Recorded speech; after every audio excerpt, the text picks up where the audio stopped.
Your child's teacher stops you at pickup and says, "Oh, they've been absolutely fantastic today. Had a really great day." You smile and you say thank you. And then on the walk home, it all falls apart.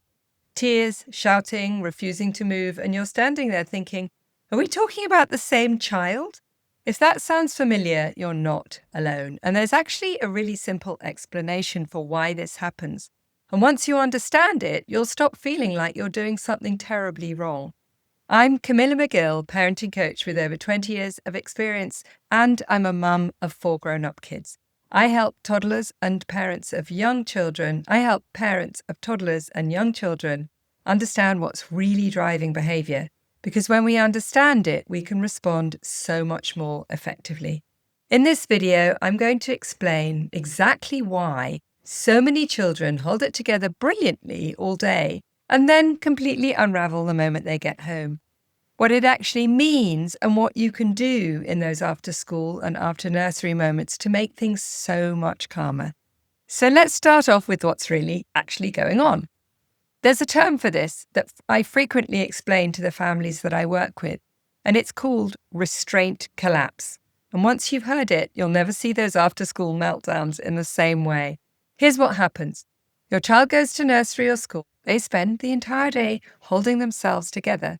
They follow instructions, they share, they wait in their turn, they manage their emotions in front of teachers and other children. That takes an enormous amount of effort for a young child. Their brain and their nervous system are working incredibly hard all day just to hold it in together in that environment. And then when they get to us, they let it go. The meltdown in the car park, the tears over the wrong snack, the refusal to take their coat off, that's not bad behaviour. That's your child finally feeling safe enough to release everything they've been holding in all day. And the reason it happens with us and not at school is because we're their safe person. I know that doesn't always make it easy to live with, but it does change what it means to us. I work with Rachel and Ian, whose son Jake was 4. Every single day after nursery, he would have a meltdown. They tried everything, getting cross, dancing around him, taking away the TV. Nothing worked. They came to me feeling like they must be doing something wrong at home. And when I explained restraint collapse to them, they were so relieved.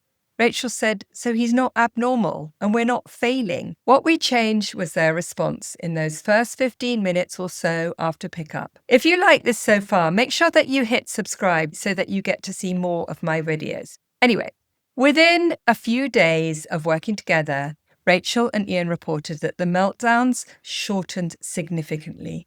And when they did happen, they knew how to handle them so much more effectively. Sometimes restraint collapse hits immediately. They see us, they burst into tears, or they kick us on the walk to the car. And when that happens in front of other parents, we can get really triggered ourselves. We say, "Stop it, you're being silly," or we panic and just give in to make it stop. "Here's some sweeties." We hand them our phone, anything to end it quickly. What works better is not to think that we've got to fix it, not to explain it away, not negotiate. I know this sounds easier said than done, and it does feel counterintuitive because we get triggered. But with an emotionally overwhelmed child, our steadiness really is the solution. For other children, it doesn't hit until they're through the front door. They're fine on the way home. And then the moment they're in their safe space, everything comes out. In those moments, again, we're often tempted to tiptoe around them, trying to find ways to make it better, or we reach for threats. "If you don't stop this, there's no TV later." Neither of these things work. What helps instead is acknowledging and holding firm. You've had a really big day. It makes sense that you're feeling upset right now. I'm not going to let you damage that book, so I'm going to take it away from you. And one last thing, and I say this as someone who completely understands the temptation. Pickup is one of those moments where our phones can really work against us.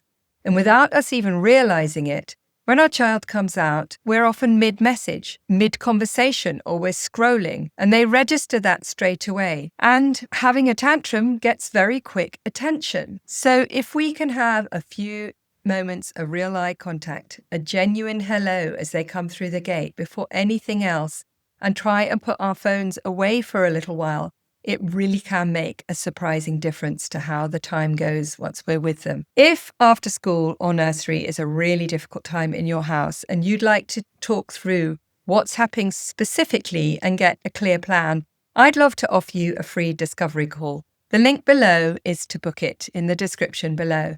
But I also have a free guide, Why Your Child Has Tantrums and 10 Calm Ways to Respond, which covers exactly this kind of emotional overwhelm and what we can do in the moment. Again, that link is in the description below. Next, I'm going to be talking about hitting, biting and pushing and why young children do it and the calm, clear responses that help to stop it. So again, make sure that you subscribe to my channel so that you don't miss other videos that I produce. And thank you for watching.